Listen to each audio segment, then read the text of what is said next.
You're telling me that thing? Nara Balin's voice was filled with disbelief as she gestured toward the weapon strapped to Clyde's back. Is your primary weapon? Clyde, standing tall, exhaled a quiet chuckle as he adjusted the weight of his backpack. He wasn't a man of many words, but he understood the alien skepticism. The young, graceful woman before him, a member of the Galactic Peace Corps, was a living testament to the precision and elegance of her people. Luminara was a planet of serenity, advanced beyond human imagination. But here she was, mocking his weapon, his trusty AK-47, as though it were nothing more than a relic. The AK-47 may look primitive to you, Clyde said, his voice steady, his grin never faltering. But trust me, it's more than just metal and wood. It's what gets the job done. And in the end, that's all that matters, isn't it? Nara's pale blue eyes narrowed, her lips twisting into a mocking smile. She ran a hand through her silver-white hair, clearly unimpressed. Primitive. Outdated. Your species must be proud. Clyde just shrugged, his eyes scanning the towering outpost ahead. You'll see soon enough. You might not think much of it, but when the time comes, this thing won't let me down. Nara scoffed, crossing her arms as she surveyed the bustling spaceport. If you're here for a diplomatic mission, Clyde Davis, I suggest you leave your old-fashioned toys behind. Luminara doesn't need such things. We have advanced quantum energy shields, laser rifles, drones, and enough technology to protect ourselves. Clyde nodded, knowing full well that the words were laced with pride and a bit of condescension. Luminara's technology was something to behold. Advanced shields, sophisticated artificial intelligence, weapons capable of altering the fabric of space. It was a utopia, truly. But that didn't change the fact that his mission wasn't about diplomacy. It was about survival. He was here to keep things in check. Nara turned to face him again, eyes glinting. I don't understand why you would need to be here. Surely your kind has outgrown these toys. She paused, adding with a smirk, unless, of course, you're here as some sort of backup. You could say that, Clyde replied, his voice dropping an octave. But when the real problems hit, you'll be glad I'm here. The air between them shifted, as though the weight of his words had hung there for a moment too long. Nara was about to respond when the ground shook beneath their feet, the sound of something enormous reverberating through the outpost walls. The sudden tremor was followed by an explosion, and then the unthinkable. The high-pitched hum of a massive energy shield flickering to life. Clyde's eyes narrowed. He'd been expecting this, though not in the form of an attack so soon. He reached over his shoulder and pulled the AK-47 from its strap, checking it quickly. Nara's face went pale. What in the name of the stars was that? Drachnids, Clyde muttered. The ones who don't mess around. The roar of something alien and mechanical echoed through the facility, followed by a screech that made the hairs on the back of Nara's neck stand on end. The drachnids, huge, insectoid creatures with jagged, armored shells and glowing eyes, appeared from the shadows, their limbs moving in a fluid, terrifying way. They were known across the galaxy for their superior technology, their quantum-locked armor that rendered most weapons useless. Nara's face hardened. This is impossible. Their shields are impenetrable. Clyde's eyes glinted, and for the first time, Nara saw something other than cocky confidence. There was a quiet focus, a readiness. He slammed the clip into the AK-47 and leveled it in one smooth motion. You're about to learn something about humans, Nara, Clyde said, his voice steady, determined. We may not have your fancy quantum tech, but we know how to make things work. Nara's brow furrowed as she watched him aim at the nearest drachnid, the massive creature's shield flickering as it advanced. What are you? She didn't finish her sentence before Clyde squeezed the trigger. The shot rang out with a deafening crack, and to Nara's utter shock, the bullet tore through the energy shield like it was nothing. It struck the drachnid with devastating force, sending the creature sprawling backward. Did you just? Nara's voice trailed off in disbelief. Yep. Clyde grinned, the corners of his lips curling upward. This primitive gun might not have the flash of your tech, but it gets results. Nara blinked, her mind racing. The drachnids were too advanced for simple firearms to penetrate their energy shields. So how had he done it? And why had her own weapons failed where Clyde's had succeeded? Before she could even process what had just happened, Clyde was already moving forward, firing his weapon with deadly precision, each shot finding its mark. Nara hesitated for a split second, caught between disbelief and admiration. She had spent her life learning the ways of Luminara's technology, studying advanced weaponry and quantum physics. But this human soldier had just proven that some things couldn't be predicted by science alone. With a steadying breath, Nara made her decision. She activated her own blaster and dove into the fray, her movements fluid and precise. As they fought side by side, a strange sensation began to settle within her. It was respect, yes, but there was something else too, something unspoken, something she couldn't quite name yet.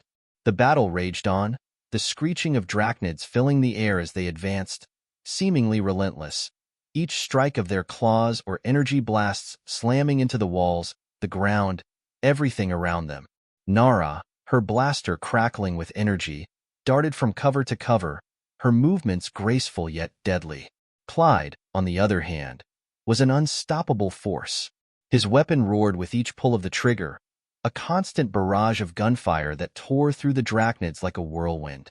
At first, Nara couldn't understand why his shots were so effective. Her own weapons, advanced as they were failing against the drachnid's quantum shields. Yet, every time Clyde fired, a drachnid would fall. It was as though the very fabric of their advanced technology was being torn apart by his weapon, like an anomaly in their carefully calculated battle plans. Nara took a breath and steadied herself, leaning against the wall and taking in the sight before her. The drachnid's energy shields were strong, but Clyde's raw, almost primal attacks seemed to break them, one by one. She needed to know how. How are you doing this? She called to him between shots, keeping her voice steady despite the chaos around them. Clyde didn't even look at her. He just kept firing, each shot a masterclass of precision. Like I said, Nara, sometimes it's not about fancy tech. It's about knowing where to hit. These things rely too much on their shields, too focused on making everything perfect. But perfection's a weakness in the heat of battle. Nara's brow furrowed as she watched him, his every movement calculated, precise. There was a wisdom to his approach that transcended the simple mechanics of his weapon. It was experience, intuition, a lifetime of fighting in conditions where survival was the only rule. For a moment, their eyes met. There was no mocking or disdain in Nara's gaze now, only understanding, and something else, something she couldn't place. As they continued to fight, side by side, she found herself moving more fluidly, more confidently, anticipating his actions, his next move, almost as if they were in perfect sync. They were a team now, even if they hadn't yet fully acknowledged it. Every shot Clyde took seemed to draw the drachnids closer to their inevitable defeat, while Nara's precision strikes incapacitated the armored invaders one by one. The tide of battle was shifting, and Nara could feel it. The drachnids were powerful, but they had underestimated the humans. They had underestimated Clyde. Nara turned to him as another wave of drachnids emerged from the shadows, their massive forms flickering in and out of the ambient light. There were more of them now, dozens, maybe even hundreds. Their shields hummed to life again, more powerful than before. She ran a hand through her silver hair, her mind racing. We can't hold them off forever, Clyde. Their numbers are too great. Clyde grinned, a glint of something dangerous in his eyes. Then we'll just have to make sure they never forget who they're dealing with. He turned, reloading his weapon with quick, practiced motions, and Nara couldn't help but feel a surge of admiration for the soldier. He wasn't just fighting. He was leading. There was something magnetic about the way he commanded the battlefield, how his presence seemed to make everything fall into place. Even in the face of overwhelming odds, he stood tall, unshaken. The drachnids charged, and without hesitation, Clyde fired again. The crack of his weapon echoed through the air, the blast tearing into the nearest drachnid's shield. For the first time, Nara saw a crack form in the energy barrier, something she hadn't thought possible. "You're not done yet," Clyde shouted, the words coming out in a fierce growl. He fired again, and the drachnid crumpled, its shield finally giving way under the onslaught. Nara's heart raced. He was right. Clyde wasn't just fighting for survival. He was fighting for something more. Focus, he yelled as Nara snapped back to the battle, firing her own blaster, careful not to waste a single shot. Her mind raced as she tried to anticipate the movements of the drachnids, weaving between them with agility, delivering blows where they would count. They were pushing the invaders back, but it was clear the drachnids weren't retreating. They weren't like other enemies Nara had faced in the past. These creatures were relentless, adapting as quickly as their quantum technology could allow. The more they were pushed back, the more desperate they became, launching wave after wave of assaults. They were adapting to the human weapon, now aware of the weakness in their shields. And that's when Nara noticed something. The drachnids weren't just fighting for conquest, they were fighting for something specific, something that mattered to them. The quantum core, Nara whispered under her breath. She glanced at Clyde, her heart skipping a beat. They were in the heart of Luminara's most sacred facility, the one that housed the ancient quantum core, an energy source older than even the planet itself. It wasn't just a powerful weapon. It was the key to unlocking the past, to understanding the deepest secrets of their civilization.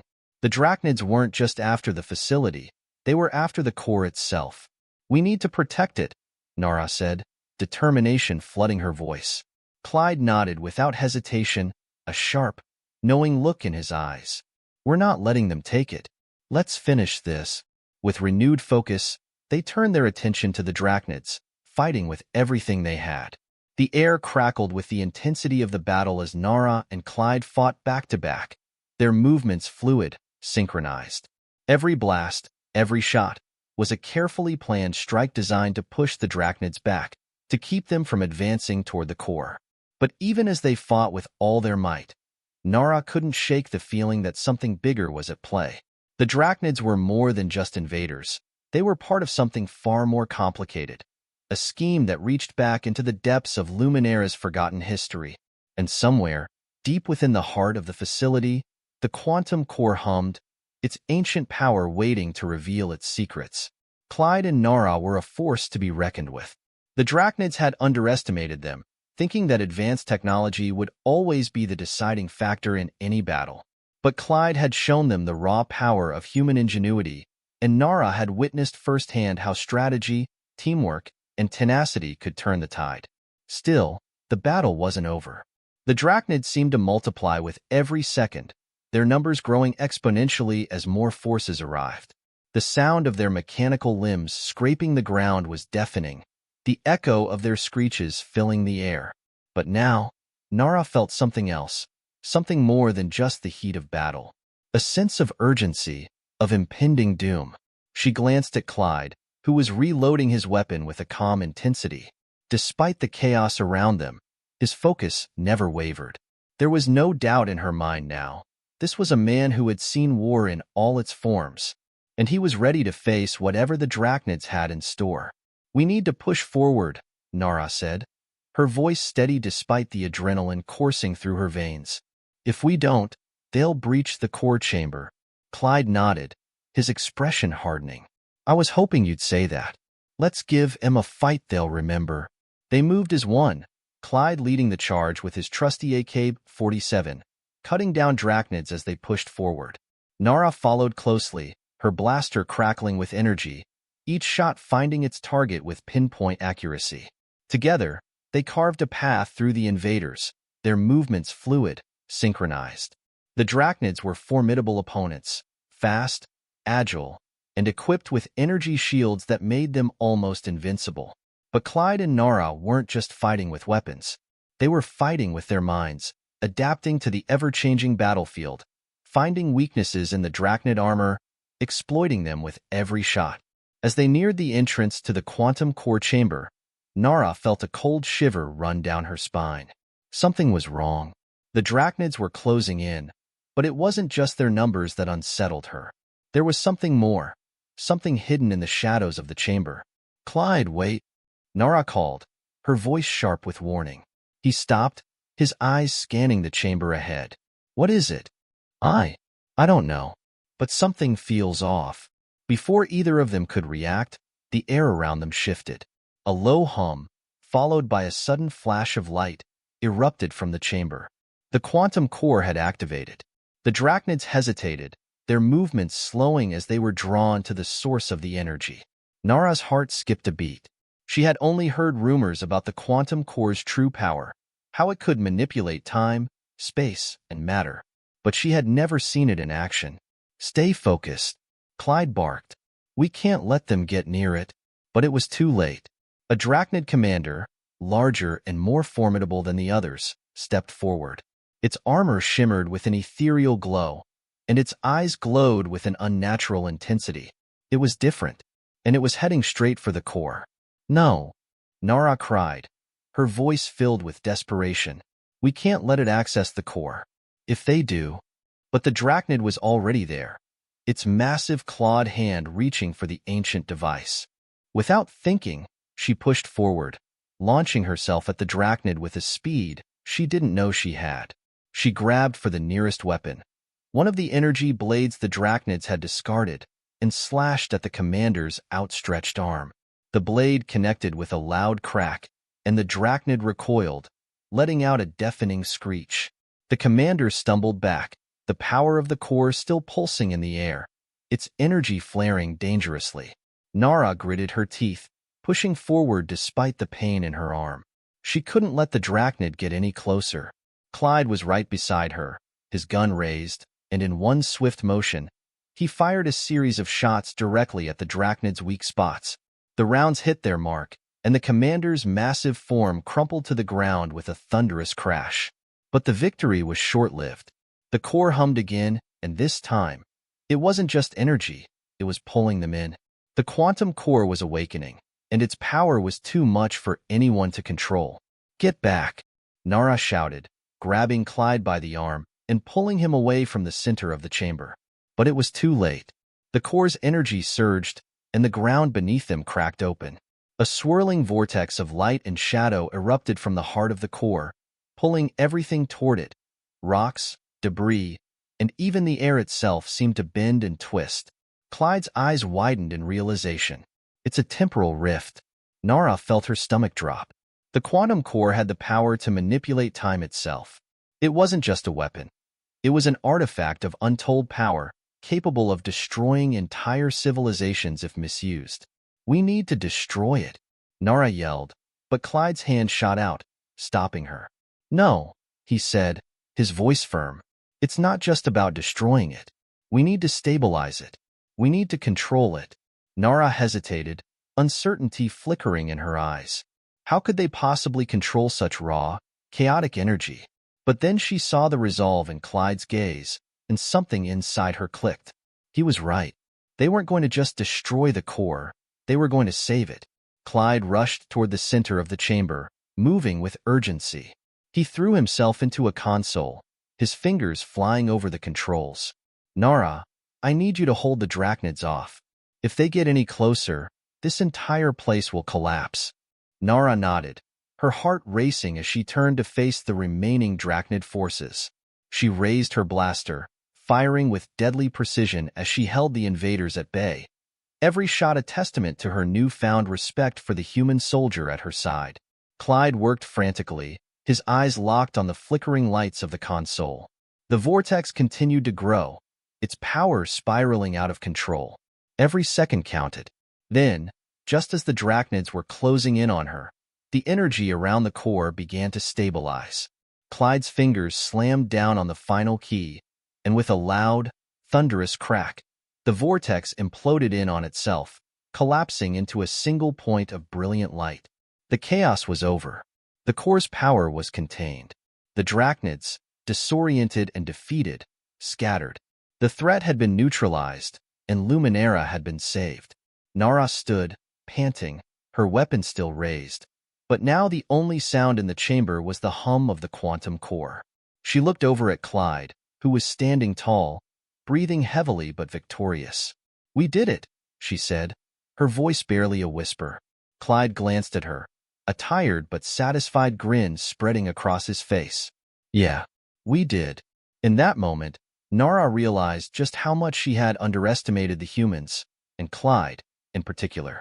The battle had been more than just a fight against the drachnids. It had been a fight against the very nature of technology, tradition, and what it meant to survive. And in the end, it was their partnership, her advanced knowledge of Luminara's technology and his raw, unyielding humanity, that had saved them both. As they stood together in the quiet aftermath of the battle, Nara felt something stir within her. Respect, yes, but also something deeper, something that neither of them could quite name yet. It wasn't just the fight they had won. It was the beginning of something new. And with that, the battle was over. But the story of Clyde and Nara was just beginning.